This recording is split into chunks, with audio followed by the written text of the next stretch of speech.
First of all, guys, amazing job on this show. I absolutely love it. The characters are so layered and so deep. It's more than just a wrestling show, which I absolutely love. I'm a big wrestling fan, though. But first question is for you, Mary. Can you talk to me about Willie and her character and how she's involved with the DWL? Yeah, I mean, I think she's involved in any way she can be involved. I think she's obsessed with wrestling and it's in her blood. It is her blood. And I think she was a valet when she was young. She probably would have been a wrestler if she'd been, born later. And then now is sort of taken on this role because it's the thing that keeps her there the longest, the most hours of the day. Absolutely. Now, Chris, Bill feels like a wrestling legend from the past. Can you talk to me about Wild Bill? And is there any particular wrestler that you may have based that character on? I'm thinking Michael P.S. Hayes from the Freebirds. Well, I'm thinking Michael P.S. Hayes now too, because I've been hearing this, but dude, that's a blind spot for me. Really? For me, it was charisma of Flair, spontaneity of Flair, predatory ring tempo, lifestyle of Jake the Snake, some of the eccentricity and the sort of pop culture savvy of Macho Man Savage, and then maybe just the sort of like brutality of Bruiser Brody. And then it's TV. So, you take the best and sprinkle it together and it becomes its own thing. But as soon as I'm done with this, man, I'm on YouTube with Michael P.S. Hayes.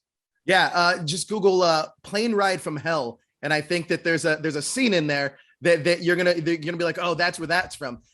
Mary, I have to ask you, Willie and Bill have been in the industry for a long time. They're veterans of the game. Can you talk to me about their relationship, in the wrestling world and outside of the wrestling world at this point?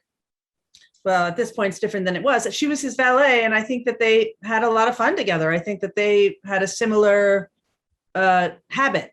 They were addicted to the same thing. So that was probably a fun ride and ended the way most, co-addictions do. Sure. And now their relationship is different. I think they still have that chemistry and it comes back really fast. But I think, she has anchored herself to some sanity. She's married and she has a child and she has this job and everything's in its, box.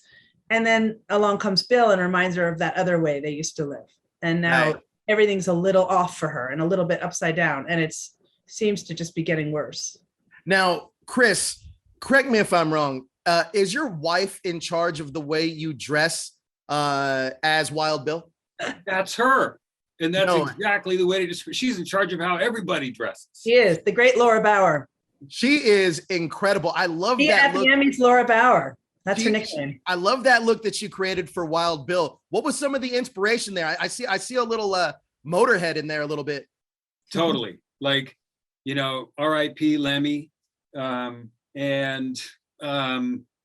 So sort of, it's funny because there's a little bit of, he's a scout now. He's on the other side of the ropes. So there's a little bit of sort of like Southern Territory promoter iconography to that. And it's also an extrapolation of the Wild Bill sort of Western kind of cowboy vibes. But she is super intuitive, and we kind of just went through and like, what about that hat? What about that suit? And she builds characters from the character out, not from the actor out, which I think Mary would agree with. So I just got lucky that I had a character, kind of anything goes character, and anything went.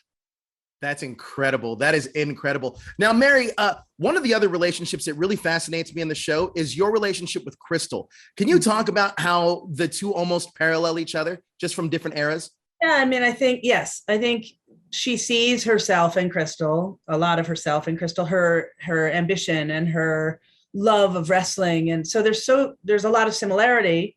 And Crystal's going to get a ride that she didn't get. So there might be some, not conscious resentment, but there might be some other stuff going on, I think, between the two of them.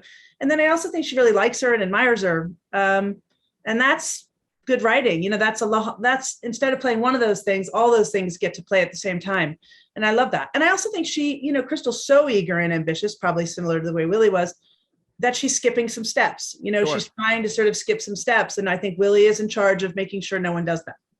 Chris, now that Wild Bill, like when Wild Bill comes back to his old territory, how does he feel about seeing everybody and everything there? I mean, because it seems like he doesn't necessarily obviously want to be a performer there, but how does he feel about the atmosphere there? Well, I think it's really supercharged. And I think as the show goes on, you find out why. You know, it was the beginning of everything. It's what he associates with the biggest love of his life, who was Willie. And he got out, the old school way, which was he jumped a little higher, he landed a little harder. Yeah. And he kind of comes back, I think, to begin returning the favor. You know, he puts a hand out to Ace and says, follow me, VIP, let's cut to the front of the line, which he completely, you know, we see what happens there. And I think when he splits, he's ready to go. Like, okay, I gave that a shot. That's a graveyard full of ghosts. I don't want to go back. But life has other plans.